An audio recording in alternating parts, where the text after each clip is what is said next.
अकोला जिल्ह्यातील बाळापूर तालुक्यातील उरळ police station हद्दीत आज सोमवारी सकाळी एक धक्कादायक घटना घडली।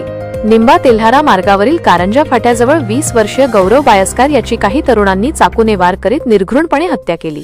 प्राथमिक माहितीनुसार ही घटना काही तरुणांसोबत झालेल्या किरकोळ वादातून घडली। गौरव हा मूळचा अंदुरा तालुका बाळापूर येथील रहिवासी असून कारंजा येथील जिजामाता महाविद्यालयात 12वीच्या पुढचं शिक्षण घेत होता।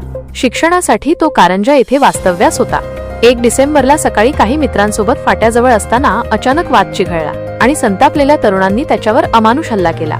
या मारहाणीत गौरव घटनास्थळीच ठार झाला। ही माहिती पसरल्याने गावात एकच खळबळ उडाली। गौरव गणेश बायस्कार 24 वर्षीय तरुण सकाळी 10:30 वाजता मित्राच्या भांडणात मध्यस्थी करण्यासाठी गेला असता 3 ते 4 जणांनी त्याला चाकूने भोगसून पोटात आणि छातीवर डाव्या बाजूला सपासप वार करत हत्या केली आहे। दरम्यान गौरवचा यामध्ये जागीच मृत्यू झाला। या प्रकरणात दोघांना पोलिसांनी ताब्यात घेतलं आहे। एक फरार आहे। सध्या मृतदेहावर शवविच्छेदन अकोला शासकीय रुग्णालय येथे सुरू आहे। घटनेची माहिती मिळताच उरळ पोलीस स्टेशनचे निरीक्षक पंकज कांबळे पथकासह घटनास्थळी दाखल झाले।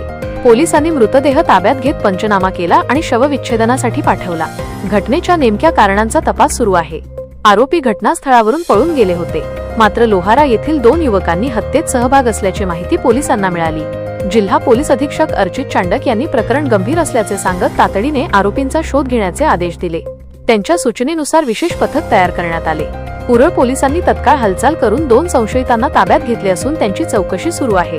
आणखी कोण सहभागी आहे का याचा तपासही वेगाने केला जात आहे। या निर्घृण हत्येमुळे विद्यार्थी वर्ग आणि स्थानिक नागरिकांमध्ये भीतीचे वातावरण निर्माण झाले आहे।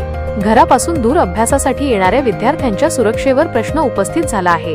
गौरव हा शांत स्वभावाचा आणि अभ्यासू असल्याचे गावकरी सांगतात। त्याच्या अकस्मात मृत्यूने अंदुरा गावासह परिसरात शोककळा पसरली आहे। नागरिकांनी आरोपींवर कठोर कारवाईची मागणी केली आहे।